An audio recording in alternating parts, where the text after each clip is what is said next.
할렐루야.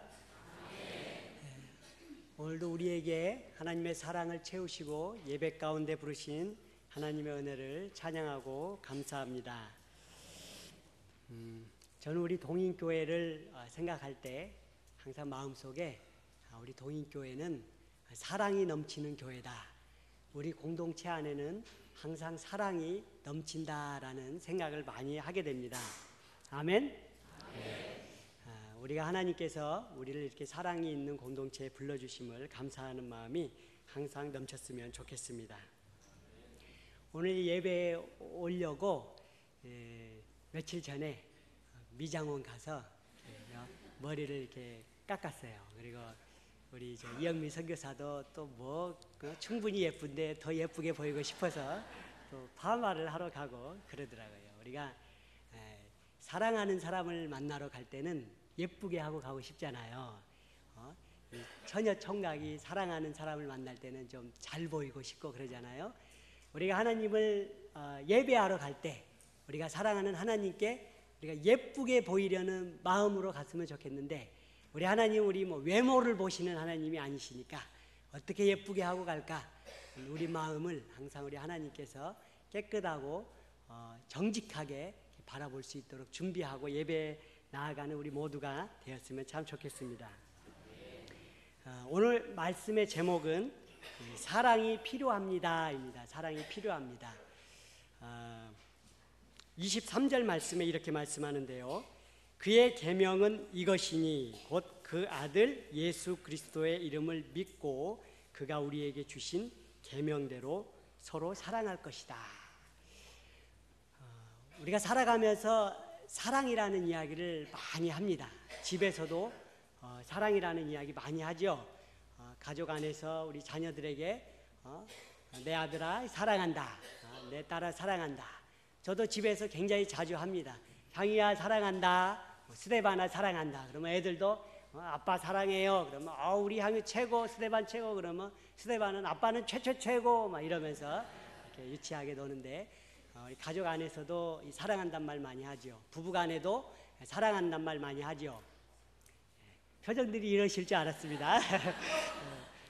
우리 부부간에도 우리 한국 남자분들은 좀 무뚝뚝해서 내 마음 다 아는데 뭘 굳이 말로 하라 막 이렇게 하고 그러는데, 가만히 있어도 마음이 알기도 하지만 모르는 경우도 많죠. 그러니까 이왕이면 확실하게 알 수 있는 말로 여보 당신을 사랑해요. 여보 나는 당신을 더 많이 사랑해요. 이렇게 표현해주면 더 아름다운 부부가 되겠죠. 아멘. 우리 동인교회는 아름다운 부부가 참 많이 있습니다. 이렇게 사랑을 이야기 많이 하는데요. 오늘 말씀을 저는 보면서 하나님께서 제가 선교지에서 사역하면서 하나님이 제 가슴 속에 한 가지 심어주셨던, 제 마음에 깨달음을 주셨던 저에게 너무나 소중한 말씀을, 그리고 경험을 나누기를 원합니다. 인생의 이 터닝 포인트라는 게 있잖아요. 어떤 사람이 어떤 자기 삶의 중요한 어떤 변화가 일어나고 아니면은 방향을 새롭게 하는 그런 터닝 포인트가 사람마다 있는데, 어떤 사람은 예수님을 믿는 시점이 인생의 가장 중요했던 터닝 포인트가 되기도 하고요. 또 어떤 분들은 또 다른 어떤 기회들이 자기 삶을 새롭게 하는 어떤 터닝 포인트가 되기도 합니다. 아마 우리 모든 사람들이 하나 둘 많게 어떤 분들은 많이 가지고 계실 텐데요. 이 터닝 포인트가, 인생의 터닝 포인트가 많으신 분들이 어떻게 보면은 인생의 이 굴곡이 많았던 분들이라고 우리가 생각을 해볼 수가 있어요. 그런데 오늘 이 말씀이 저에게 저의 신앙생활에, 그리고 제가 하는 사역에 중요한 터닝 포인트가 되어서 우리 성도님들과 함께 나누려고 합니다. 읽은 말씀이 뒷부분이 보면은 이런데요. 예수 그리스도의 이름을 믿고 그가 우리에게 주신 계명대로 서로 사랑할 것이라. 서로 사랑하라. 성경을 우리가 한마디로 이렇게 딱 요약을 해보면, 우리 많은 신앙의 사람들이 성경을 공부하면서 성경을 한마디로 요약하면 하나님의 사랑이다 이렇게 요약을 하기도 합니다. 그리고 이걸 조금 길게 요약하면, 하나님께서 우리를 사랑하셔서 그 독생자 예수 그리스도를 우리에게 보내주시고, 그 예수님께서 십자가 지시고 우리 죄를 다 사하셔서 우리의 생명을 구하셨다는 하나님의 사랑이다. 이렇게 우리가 조금 길게 말을 할 수가 있습니다.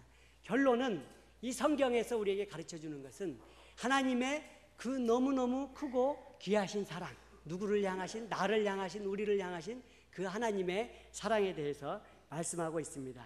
그래서 성경을 공부하다가 많은 옛날 우리 신앙의 선배들부터 이 성경 속에서 그 하나님의 그 사랑을 가장 잘 우리에게, 그 하나님이 이 성경을 통해서 우리에게 보여주시고자 하는 그 메시지를 가장 잘 나타내는 말씀이 뭘까 해서 이 꼽은 말씀이 우리가 잘 아는 요한복음 3장 16절 말씀이에요. 우리가 다 암송하고 있죠. 자, 한번 암송해 볼까요? 우리 어떤 분들은 어떤 분들은 갑자기 당황하시고, 제가 한번 암송을 해보겠습니다. 하나님이 세상을 이처럼 사랑하사 독생자를 주셨으니 이는 저를 믿는 자마다 멸망치 않고 영생을 얻게 하려 하심이니라. 아멘. 이 말씀 속에, 이 성경 속에서 하나님이 우리에게 주시고자 하는 그 귀한 사랑이 잘 담겨 있다고 해서 소중한 말씀으로 우리가 생각합니다. 저는 성경을 공부할 때 우리가 이 말씀을 소중하게 잘 알아야 되는 것처럼 제일 먼저 우리가 알아야 될 게 있다면 바로 예수 그리스도의 복음이에요. 예수님이 그 십자가 사랑으로 우리 죄를 사하시고 우리를 구원하셨다는 그 예수님의 그리스도의 복음, 이것을 우리가 선교지에 가서 전하고 전도하러 나가서 만나는 사람들에게 제일 먼저 우리가 많이 전하는 게 바로 이 예수 그리스도의 복음 아닙니까? 근데 이 다음으로 우리가 성경 안에서 귀하게 생각하며 우리가 잘 새겨야 될 것이 있으면 무엇이 있을까? 저는 생각하면서 이 오늘 우리가 함께 나눈 말씀인 서로 사랑하라, 이 말씀을 생각했습니다. 요한일서와 요한복음의 이 동일하게 이 주제의 메시지가 흐르고 있는데요. 요한일서에서도 서로 사랑하라 말씀해 주시지만 요한복음에서도 예수님께서 말씀해 주십니다. 요한복음 13장 34절 35절에 내 새 계명을 너희에게 주노니 서로 사랑하라. 내가 너희를 사랑한 것 같이 너희도 서로 사랑하라. 예수님께서 잡히시기 전 마지막 유월절 전날에 제자들을 모아놓고 같이 식사를 하시고 갑자기 허리에 수건을 덜으시고 일어서셔서 제자들의 발을 씻겨주십니다. 제자들의 발을 씻겨주시면서 내가 너희들의 발을 씻겨주는 이유는 내가 너희에게 본을 보이려고 한다. 내가 선생이 되었고 너희들의 주가 되었는데 내가 너희들의 발을 씻긴다. 너희들이 내가 선생이고 주이기 때문에 너희들이 나의 발을 씻기는 것이 당연하지만 내가 너희들의 발을 씻기는 것은 너희들에게 내가 본을 보이고 너희들이 이 본을 따라 행하게 하기 위함이다. 이게 예수님의 말씀이셨어요. 이 말씀을 하시고 그 뒤에 하시는 말씀이 바로 방금 읽었던 새 계명을 너희에게 주노니 서로 사랑하라. 내가 너희를 사랑한 것 같이 너희도 서로 사랑하라. 서로 사랑하라. 이 말씀을 예수님께서 요한일서와 요한복음에서 강조하셨는데요. 사실은 마태복음, 마가복음, 누가복음에서도 이 똑같은 말씀을 하고 계십니다. 근데 이 똑같은 말씀을 약간만 다르게 우리에게 들려주고 있는데요. 누가복음 10장에 보면은 한 율법 교사가 예수님을 찾아옵니다. 그리고 예수님께 묻지요. 선생님, 내가 무엇을 하여야 영생을 얻겠습니까? 이 율법 교사는 예수님께 이 질문을 하면서 예수님을 시험하고 싶었어요. 뭔가 꼬투리를 잡아내고 싶었어요. 그래서 묻습니다. 내가 어떻게 하여야 영생을 얻겠습니까? 예수님께서 되묻지요. 율법에 무엇라고 써 있느냐? 성경 말씀에 무엇라고 써 있느냐? 그랬더니 율법 교사가 대답하죠. 내 마음을 다하고 목숨을 다하고 뜻을 다하고 힘을 다하여 주 너의 하나님을 사랑하라. 그리고 또한 내 이웃을 내 자신같이 사랑하라 라고 성경에 쓰여 있습니다. 이 사람이 너무도 잘 알았어요. 그래서 예수님께서 그러십니다. 그래, 맞다. 네가 그렇게 행하면서 살거라. 하나님을 사랑하고 그와 같이 이웃을 사랑하며 살거라. 이 율법 교사가 그러니까 또 한번 묻습니다. 꼬투리가 안 나왔나 봐요. 그럼 내 이웃이 누구입니까? 그랬더니 예수님께서 그때 강도 만난 사람과 이 사람을 도와준 선한 사마리아 사람의 이야기를 들려주시죠. 이게 바로 우리가 잘 아는 선한 사마리아 사람의 이야기입니다. 마태복음과 마가복음에서도 이 똑같은 말씀을 합니다. 여기에서는 율법사와 서기관이 예수님을 찾아와서 예수님, 어느 계명이 가장 큽니까? 가장 첫째가 되는 계명이 어떤 계명입니까? 이렇게 묻죠. 근데 예수님이 이번에는 직접 말씀해 주세요. 아까는 서기관의 입을 통해, 율법교사의 입을 통해서 말씀하셨다면 직접 말씀하시죠.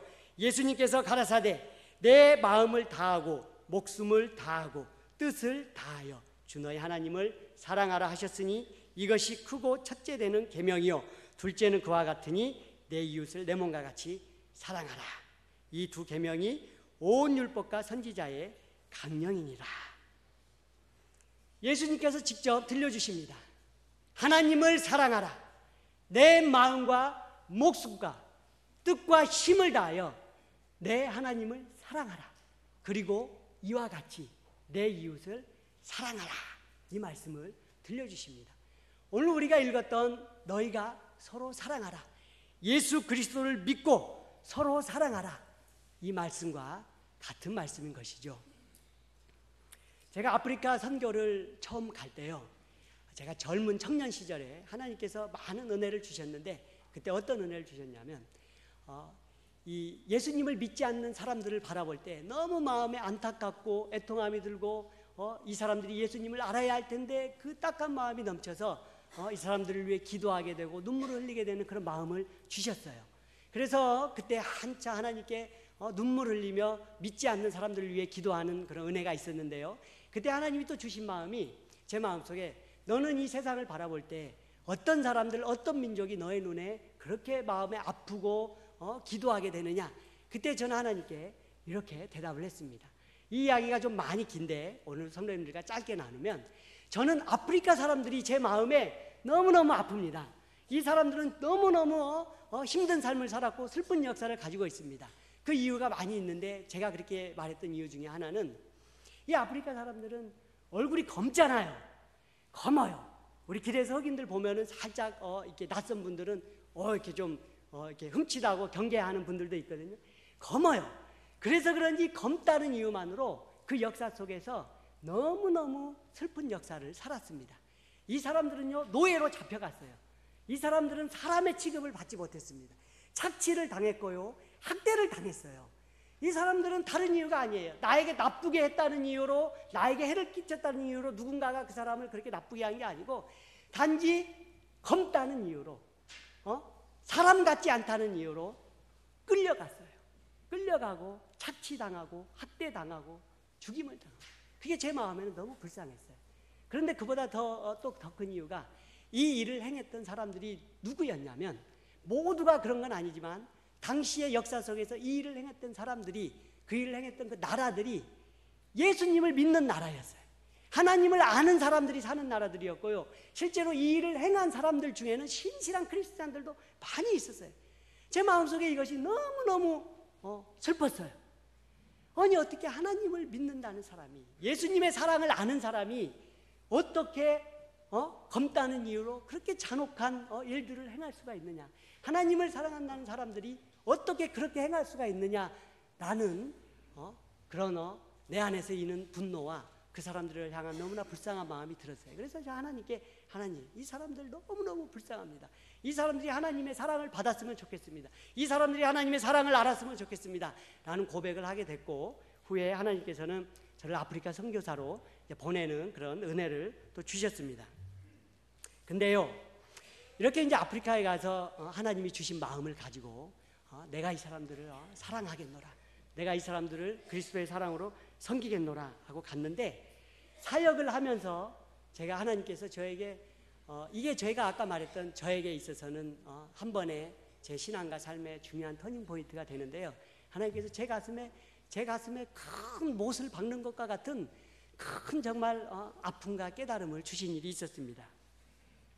사역을 하면서 우리 기도 편지에서 많이 아마 읽으셨을 수도 있는데, 그 사역하는 그 초등학교에서 한 교실에서 아이들이 다 모여서 예배를 드렸어요. 근데 그 교실이 다 모여 예배드리기는 너무 좁아서 작은 이 채플실, 교실보다 조금 큰 사이즈의 한 교실을, 강당을 짓기로 결정을 했습니다. 그래서 그 지역의 인고래 교회에 장로로 수고하는 존 낫기나라는 장로가 있었는데요, 저보다 이제 나이가 한참 어린 장로지만 교회에서의 신실함의 지도자로 세워졌어요. 근데 이 사람이 벽돌공이었어요. 이렇게 시멘트로 하는 그 미장공이라고 그러죠. 이 일을 하는 사람이었어요. 이 나라에서는 이 미장공이 중요한 역할을 하는 직업인데요, 이 사람하고 같이 이제 건물을 짓는 일을 시작을 하게 됩니다. 다른 선교사들을 많이 도왔던 경험이 있어서 굉장히 능숙하게 잘하는 사람이었어요.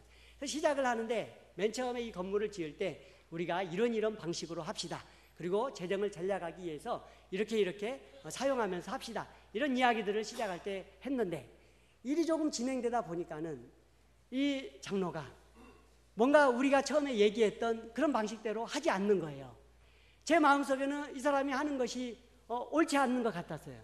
그리고 그 재정을 사용함에 있어서 정직하지 않게 사용하는 것 같은 것이 자꾸 제 눈에 보이는 거예요. 그래서 제가 이야기를 했죠. 아니 장로님, 이렇게 하면 어떻게 하냐고, 우리가 이렇게 하기로 하지 않았습니까?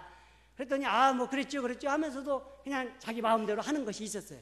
그래서 이런 부분은 문제가 있지 않습니까? 저런 부분은 또 이렇지 않습니까? 라고 이제 많은 부분에서 서로 대화가 오고 가는데 서로 이제 그게 갈등이 됐어요. 그래서 서로 하는 말이 맞지가 않고 갈등이 되고 서로 나중에는 그래서 마음속에 뭐가 쌓이기 시작했냐면 저 사람 참 믿을 수 없다. 참 믿기 좀 어렵다.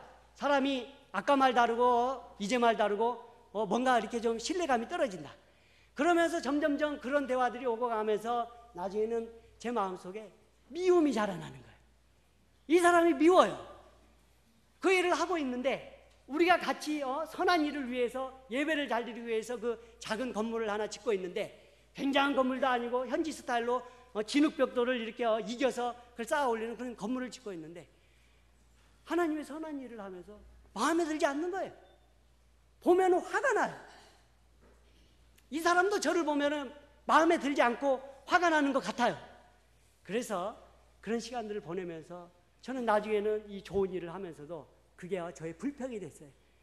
내가 뭐 하려고 이걸 짓는 걸 시작해가지고 이렇게 서로 간에 막 관계가 틀어지고 마음이 상하고 불평이 솟아나고 이 미움이 자리를 잡고 이런 마음이 들었어요. 그러다가 또 그 어간에 다른 한 일이 있었는데요. 우리 집 일을 도와주는 한 아이가 돈을 훔쳐가는 일이 있었어요. 몇 차례가 있었는데 알지 못하고 누군지 모르던 중에 마지막으로 그 일이 있었을 때 이제 분명하다 싶어서 물었죠. 얘야, 네가 이 돈을 가져갔느냐? 솔직히 말하거라. 그 애도 예수님을 믿고 우리 집에서 함께 먹고 함께 말씀을 보면서 큐티하고 함께 교회 가고 그런 아이였어요. 솔직히 말하거라. 그럼 내가 용서해 주마. 그랬더니 참 감사하게도 이 아이가 성사님 죄송합니다. 제가 훔쳤습니다. 이렇게 대답을 해줬어요. 한편으로는 좋았죠. 왜냐하면 이실직고를 했으니까. 그래서 이제 원래 말했던 대로 그래 다시는 이런 짓을 하지 말아라. 이렇게 이야기하고 기도를 해줬어요.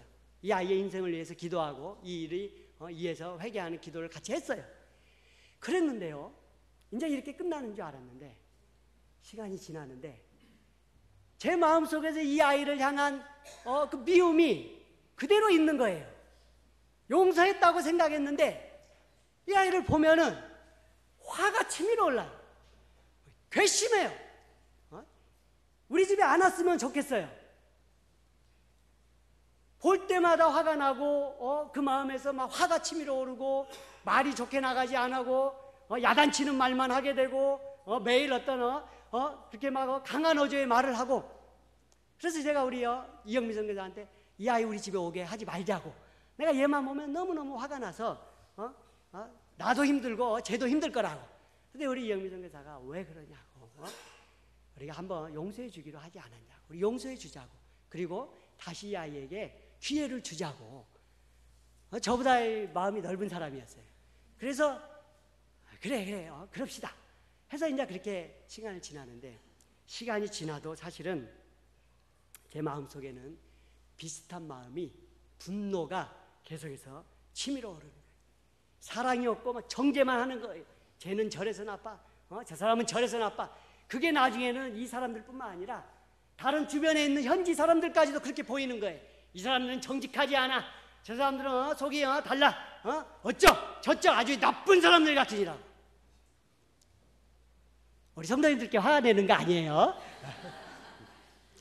그런 마음이 쌓여가고 있었습니다.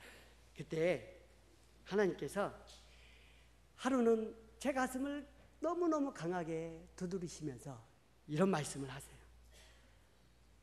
박선교사야, 네가 이 사람들을 사랑하느냐? 네가 이 사람들을 사랑하고 섬기기 위해서 이곳에 왔는데 네가 이 사람들을 사랑하느냐? 요한복음 21장에 보면은요, 부활하신 예수님께서 제자들 앞에 나타나세요. 제자들이 물고기를 잡고 있었는데 밤새 아무것도 못 잡았어요. 못 잡고 돌아오는 배를 향해서 예수님이 거기요, 오른편에 그물을 내려보아라. 이 사람들이 누군지 모르고 오른편에 그물을 내렸더니 물고기가 잡힙니다. 그때 베드로가 물고기가 잡힐 때 주님이시다. 그때 주님을 알아보고 물로 뛰어들어 무트로 나옵니다. 예수님께서 잡은 물고기를 가져와 봐라. 세보니까 그 유명한 153마리의 물고기가 잡혔어요. 물고기를 떡과 함께 구워서 같이 나눠 먹던 예수님께서 베드로에게 묻습니다. 베드로야, 네가 나를 사랑하느냐? 베드로가 대답하죠. 예, 주님, 주님을 사랑합니다. 내 양을 먹이라. 또 한 번 물으셔요. 시몬 베드로야, 네가 나를 사랑하느냐? 왜 예수님께서 또 물으실까? 나를 믿지 않으시는 걸까? 네, 주님 사랑합니다. 내 양을 치라. 한 번 더 묻습니다. 베드로야, 네가 나를 사랑하느냐? 베드로 마음속에 근심이 생겼습니다. 슬퍼졌어요. 예수님 왜 자꾸 물으실까? 내가 예수님을 사랑하는 걸 모르시는 걸까? 아니면 내가 예수님을 3번 부인했기 때문에 나의 사랑을 받아주시지 않는 것일까? 슬픈 가운데 네, 주님 제 마음 아시잖아요. 제가 주님 너무너무 사랑하는 거 주님 아시잖아요. 비록 내가 실수했지만 주님 아시잖아요. 그래, 베드로야, 내 양을 먹이라. 근데 이 말씀이 떠오르는데 예수님께서 저에게 똑같이 물으세요. 박선교사야, 예수님께서는 저에게 네가 나를 사랑하느냐? 이렇게 묻지 않으셨어요. 왜냐하면 예수님이 아셨어요. 제 마음을 아셨어요. 제가 주님을 얼마나 사랑하는지. 주님을 위해서라면 내 목숨도 아깝지 않고, 주님을 위해서라면 내 삶을 다 드려도 그게 아깝지 않고, 주님께서 나를 사용하신다면 내가 그 어느 곳이든지 기쁨으로 나가겠다는 것을, 주님을 위해서라면 나는 주님을 위해 살고 싶다는 그 주님을 향한 뜨거운 사랑을 주님이 아셨어요. 제 마음에는 그렇게 느껴져요. 주님은 너무 잘 알고 계세요. 그래서 저한테 묻지 않으세요. 물으나 마나 너의 대답은 내가 주님을 얼마나 사랑한다고 고백할지 안다는 거예요. 근데 주님이 물으셔요. 박선교사야, 네가 이 사람들을 사랑하느냐? 저는 사랑한다고 말하고 싶었지만 대답하지 못했어요. 주님 아닌 것 같습니다. 박선교사야, 네가 이 사람들을 사랑하느냐? 네가 이 사람들을 그리스도의 이름으로 사랑하고 섬기기 위해서 이곳에 왔는데 네가 이 사람들을 사랑하느냐? 주님, 아닌 것 같습니다. 또 물으셔. 박선교사야, 네가 이 사람들을 사랑하느냐? 너무너무 마음이 슬프고 괴롭고, 주님 아시잖아요. 주님 아시잖아요. 주님은 다 아시잖아요. 제 마음 다 아시잖아요. 사랑하고 싶었고 사랑하겠다고 결단하고 사랑하기 위해서 왔지만, 주님, 제가 지금의 제 모습을 보니까 저는 이 사람들을 사랑하는 것 같지 않아요. 주님께 이렇게 고백을 했습니다. 그때 하나님께서 제 가슴에 큰 은혜를 주셨어요. 오늘 우리가 함께 보는 그런 말씀들과 함께 제 안에 사랑의 마음을 부어주셨어요. 사랑하지 못했고 원망하고 불평하고 미움으로 가득 찬 내 마음을 바라보게 하셨어요. 내 마음을 바라보고 하나님께 눈물로 회개하는 시간을 주셨어요. 그 시간 이후로 몇 날 며칠을 눈물을 흘리며 하나님께 기도했어요. 잘못했습니다. 죄송합니다. 제 안에는 사랑이 없었습니다. 저는 사명으로 일했는지는 몰라도, 사명감을 가지고 일했는지는 몰라도 주의 사랑을 가지고 일하지는 못했습니다. 주님, 죄송합니다. 한 사람 한 사람 제가 말하는 것 때문에 상처를 받았을 것 같고, 내가 마음속으로 너무나 미워했고 용서하지 못했고 모질게 말했고 모질게 대했던 그 사람들의 한 사람 한 사람 얼굴이 떠오르면서 눈물이 나서 견딜 수가 없었어요. 내가 저 사람한테 무슨 짓을 했나? 내가 저 사람의 가슴에 얼마나 큰 상처를 주었나? 내가 저 사람을 사랑하지 못했구나. 미워했구나. 이런 마음이 들어서 눈물로 몇 날 며칠을 보내며 기도하게 되었습니다. 사랑하는 성도 여러분, 우리는 서로 사랑하는 사람입니까? 우리 안에 사랑이 있습니까? 우리는 형제들을 바라볼 때, 이웃을 바라볼 때 하나님을 사랑함과 같은 그 사랑의 마음으로 다른 사람을 사랑하고 있습니까? 우리 자신들 스스로가 하나님 앞에서 한 번쯤 정직하게 내어놓고 고백해야 될 것 같습니다. 근데 이렇게 사랑하는 것이 쉽지 않습니다. 오늘 말씀에서 이렇게 가르쳐주고 있습니다. 16절 말씀에요. 그가 우리를 위하여 목숨을 버리셨으니 우리가 이로써 사랑을 알고 우리도 형제들을 위하여 목숨을 버리는 것이 마땅하니라. 그가 우리를 위하여 목숨을 버리셨으니 우리가 사랑을 알게 되었다. 예수님이 생명 주셔 우리를 사랑하셨기 때문에 우리가 그 사랑 알게 되었다. 우리도 형제들을 위하여 목숨을 버리는 것이 당연하다. 이 말씀을 읽는데 하나님, 형제를 위하여 목숨을 버려 사랑하는 것이 무엇입니까? 요한복음 15장 13절에 사람이 친구를 위하여 자기 목숨을 버리면 이보다 더 큰 사랑이 없습니다. 친구를 위하여 자기 생명까지 주며 사랑하는 것이 도대체 어떻게 할 수가 있습니까? 어떻게 하는 것이 목숨을 바쳐 사랑하는 것입니까? 근데 하나님께서 저에게 깨달음을 주셨습니다. 여러분, 우리가 사랑을 하는데요, 사랑을 말하고 사랑을 하는데 특별히 우리 자녀들을 정말 사랑합니다. 우리가 우리 자녀들을 사랑하는 마음을 생각할 때 항상 애틋함이 있고 그 사랑은 말로 표현할 수 없는 그런 사랑이죠. 성교지에서 하루는 깜깜해서 전등불이 없을 때 향유가 그 어두운 데서 걸려 넘어졌는데 하필 이 앞니가 유치가 빠지고 영구치가 살짝 보이는 무렵에 날카로운 모퉁이에 찌면서 잇몸이 찢어져 버렸어요. 근데 피가 막 콸콸콸콸 쏟아지는 거예요. 비가 얼마나 쏟아지는지 그 깜깜한 밤에 휴지를 입에 밀어넣으면서 어찌할 바를 몰라서 하나님 이거 어떡합니까? 하나님 이거 어떡합니까? 비가 이렇게 계속 나는데 어떡합니까? 혹시 큰일은 난 건 아닐까? 어떡합니까? 어떡합니까? 하나님 지금이라도 얼른 비행기표를 준비해서 한국으로 가야 되는 거 아닐까요? 여기에서 이거 치료할 수 있을까요? 어떡합니까? 어떡합니까? 스데반이 말라리아 걸려서 아무 힘 없이 고열로 펄펄 끓으면서 누워있을 때 하나님 어떡합니까? 어떡합니까? 이러다 우리 스데반 잘못되면 어떡합니까? 하나님 왜 약을 먹었는데 이렇게 자도가 없습니까? 하나님 어떡합니까? 하나님 차라리 제가 아프면 좋겠어요. 하나님 제가 죽어도 좋지만은 우리 스데반 우리 형이 어떡합니까? 어떡합니까? 자식들을 생각하는 부모의 마음은 자기 목숨을 내어줘도 아깝지 않을 만큼 너무너무 애틋한 마음이 있어요. 여러분, 자식이 좀 잘못을 한다고 해서 이 못된 놈 같으니라고 너 같은 놈은 내 자식이 아니다고 내쫓는 부모가 없죠.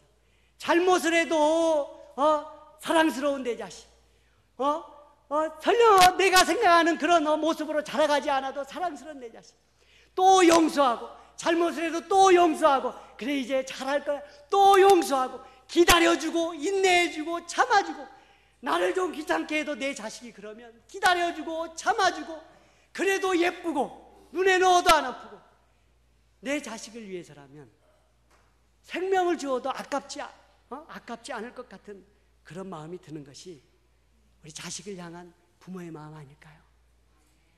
우리 연세가 많이 드신 분들은 이제 아이를 키운 시절이 옛날이지만 그래도 생각해보면 그래 나도 그렇게 키웠지. 젊은 아이를 가진 우리 부모님들은 지금 그래 그게 제 마음, 그게 제 마음이에요. 우리 자식을 보면 제 마음이 그래요. 너무너무 사랑스럽고 내 생명을 주어도 아깝지 않아요. 저는 이렇게 이 말씀을 목숨을 주어도 목숨을 바쳐 사랑하는 이 사랑을 이렇게 생각했어요.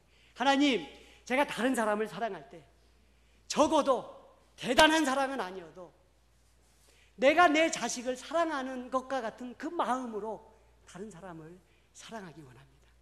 내가 내 자식에게 너그럽게 행하는 것처럼 다른 사람의 허물을 너그럽게 대해주기를 원합니다. 내 자식이 나에게 아무리 많은 잘못을 하고 와도 내가 그걸 참아주고 용서해주고 다시 기다려주는 것처럼 내가 다른 사람을 이와 같이 사랑하기를 원합니다. 하나님, 이것이 목숨 바쳐 사랑하는 사랑이 아닐까요? 하나님, 제가 대단한 사랑은 못해도 이제부터라도 다른 아이들을 바라볼 때도 내 자식을 바라보는 것과 같은 마음으로 바라보기를 원합니다. 이웃을 바라볼 때도 내가 내 아내를 존중하며 대하듯이 존중하며 대하고 그렇게 사랑하기를 원합니다. 하는 그런 고백을 하면서 이게 우리의 가슴 안에 있는 사랑이 돼야 되겠다라는 생각을 했습니다. 손양은 목사님의 이야기는 우리가 너무나 잘 알고 있는데요. 손양은 목사님이 지금도 화자되고 존경을 받고 훌륭한 신앙의 본을 보인 사람으로 우리가 따라가고 있는데 왜 그럴까요? 이분이 어떤 대단한 일들을 많이 해서 굉장히 막 만 명이 모이는 교회를 부흥시켜서 우리가 존경하나요? 아니면 기도만 하면 병이 낫는 이적을 일으켜서 우리가 존경하나요? 손양은 목사님을 존경하는 것 속에는 이분이 병든 나 환자들의 그 몸에 맺힌 고름을 자기 몸과 같이 그 입으로 그 고름을 빼어내며 돌보아주고, 여순반란 사건 때 자기의 두 아들이 죽었습니다. 안재선이라는 젊은 청년이 자기 아이들 둘을 죽였어요. 여러분, 누가 우리 아이 둘을 죽였다고 생각해 보세요. 상상도 하기 싫지만 그 마음이 어떨까요? 누가 이런 끔찍한 일을 달려가서 그 사람을 붙잡고 이 몹쓸 사람, 나쁜 사람 그 자리에서 때려 죽이고 싶어도 시원치 않을 만한 그런 분노가 끓어오를 수도 있고요, 견딜 수 없는 그 사람을 향한 그 미움과 원망이 솟아오를 수도 있어요. 손양은 목사님은 자기 아이들을 죽인 이 안재선이라는 사람이 이제 법정에서 사형 선고를 당하게 됐어요. 근데 법정에 쫓아가서 재판관님 아닙니다. 이 사람을 사형시키지 마세요. 이 사람을 용서해 주세요. 저는 이 사람을 용서했습니다.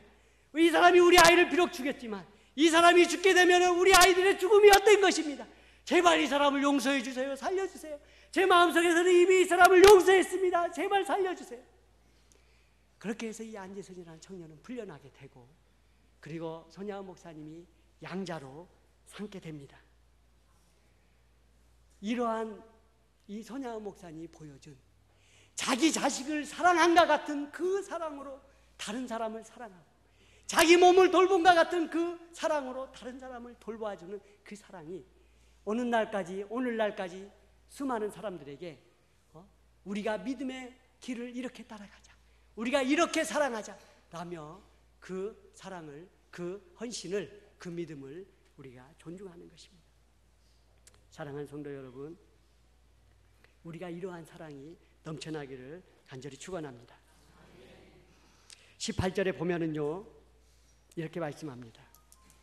자녀들아, 우리가 말과 혀로만 사랑하지 말고 행함과 진실함으로 하자. 행함과 진실함으로 하자. 오늘날 교회가 세상 속에서 지탄을 받고 손가락질을 당하는 일들이 많이 일어납니다. 본을 보이고 세상의 빛과 소금의 역할을 하지 못한다는 소리를 많이 듣게 됩니다. 그런데 왜 오늘날에 우리 크리스찬들의 모습이 세상 속에서 이러한 취급을 받게 될까라고 생각해 볼 때 그 큰 이유 중에 하나가, 많은 이유가 있지만 큰 이유 중에 하나가 말과 혀로만 사랑할 줄 알고 행함과 진실함으로 사랑하지 않는 사람들이 넘쳐나고 있기 때문이라고 저는 생각합니다. 예수님의 사랑을 생각할 때 세상 사람들도 말합니다. 예수님의 사랑을 보면은, 당신들이 가르치는 예수님의 그 사랑을 보면 예수님의 사랑은 정말 좋은 것 같습니다. 그런데 당신들의 모습을 바라볼 때 그 사랑이 믿겨지지가 않습니다.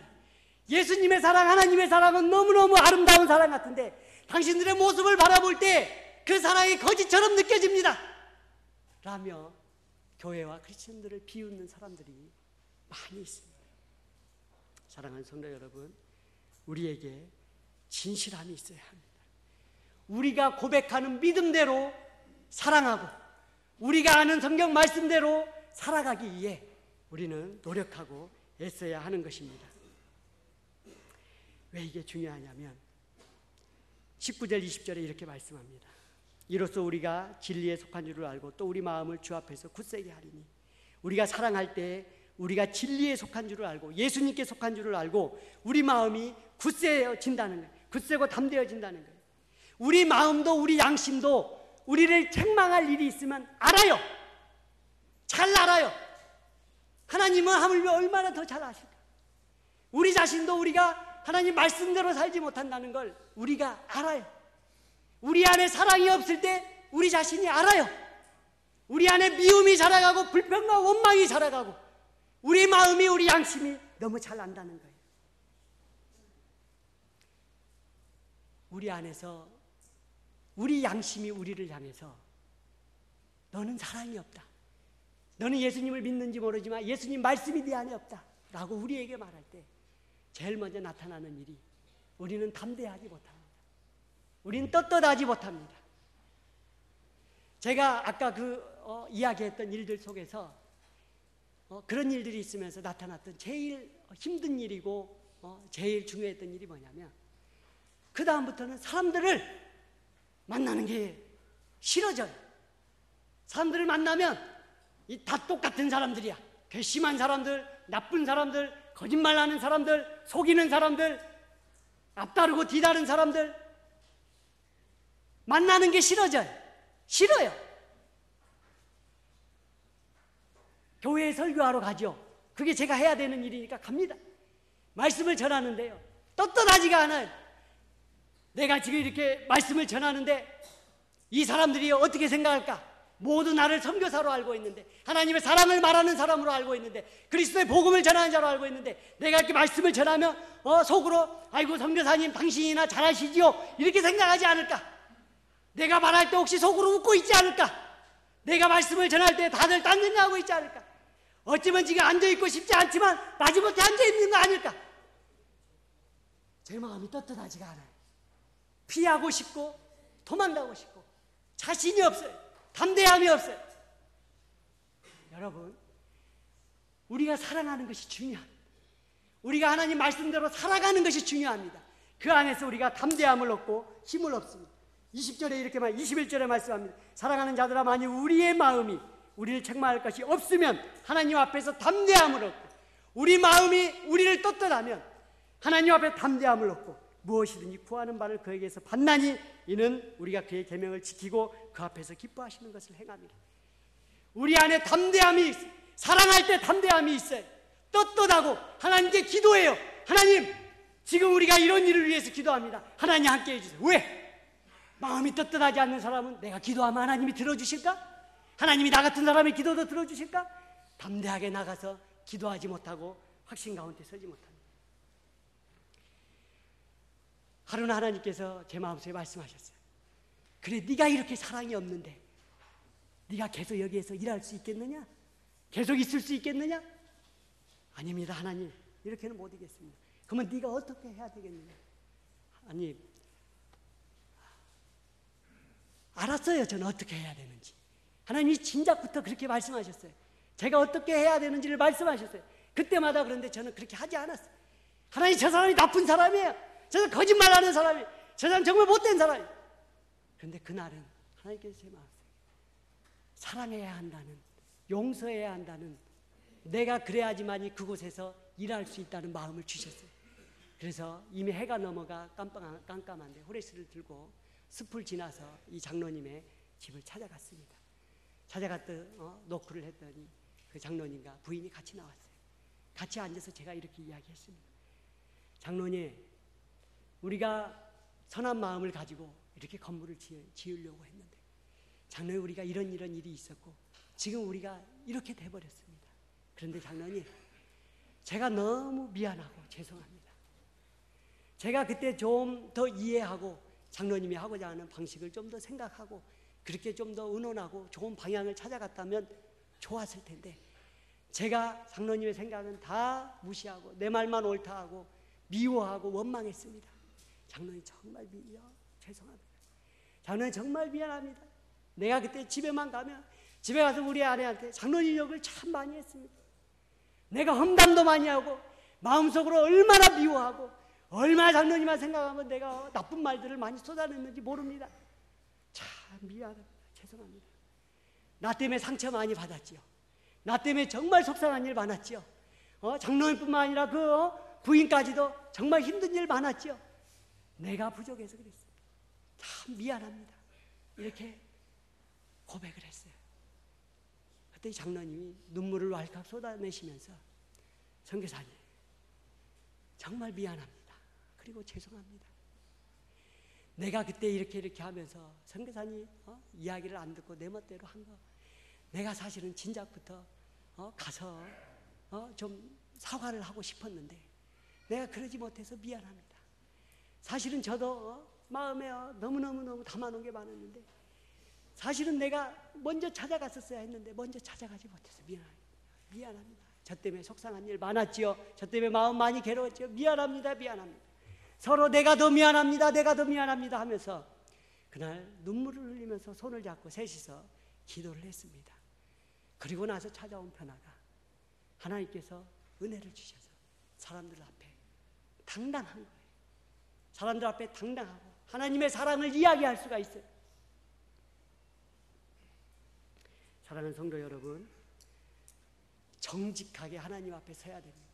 행함과 진실함으로 서야 됩니다. 그 첫 번째가 저는 많은 분들의 이야기를 들으면서 저의 경험도 그렇고 생각하는 건데 우리 안에서 믿음을 걷어내야 됩니다. 미움을 걷어내야 됩니다. 우리는 다른 사람들을 향한 미움이 많이 들어와요. 못마땅해하고 불편한 사람도 있고 불만족스러운 사람도 있고 내 옆에 가까이 안 왔으면 좋겠고 마음속에서 계속 그 생각을 하면 불평이 나오고 원망이 나오고 이러한 모든 것들이 하나님 앞에 나아가는 우리의 삶을 방해합니다. 이러한 모든 것들이 담대하게 주님 앞에 서서 말씀대로 살고 하나님의 말씀을 증거하는 삶을 사는데 우리 양심의 올무가 되어 우리를 나아가지 못하게 합니다. 우리 안에 있는 모든 미움을 걷어내 내 자식을 사랑하는 것과 같은 마음으로 목숨을 바쳐 사랑하고도 아깝지 않은 것과 같은 마음으로 사랑해야 하는 것입니다. 마지막으로 말씀을 뵙습니다.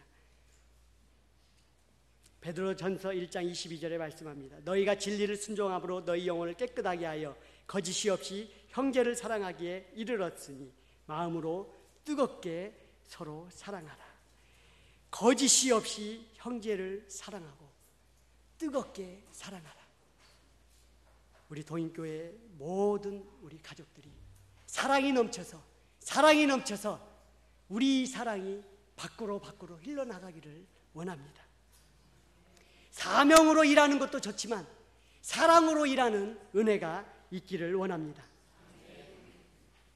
복음을 전하고 회심자가 생겨나고 공동체가 생겨나고 교회가 생겨나고 나는 일하고 있지만 그 안에 사랑이 없으면 이 일하는 것이 다 헛것이 될 수도 있습니다. 고린도전서 13장에 내가 사람의 방언과 천사의 말을 할지라도 사랑이 없으면 소리나는 구리와 울리는 꽹가리가 되고 내가 예언하는 능력이 있어 모든 비밀과 모든 지식을 알고 또 산을 옮길 만한 모든 믿음이 있을지라도 사랑이 없으면 아무것도 아니고 내가 내게 있는 모든 것으로 구제하고 내 몸을 불사르게 내어줘도 헌신하고 내가 모든 걸 다 감당해도 그 안에 사랑이 없으면 아무 유익이 없습니다. 사랑으로 일하는 우리 모두가 되어 하나님께 기쁨과 영광을 돌리고 이 세상을 그리스도의 사랑으로 변화시키는 우리 동인교회 우리 모두가 되기를 주님의 이름으로 축원합니다.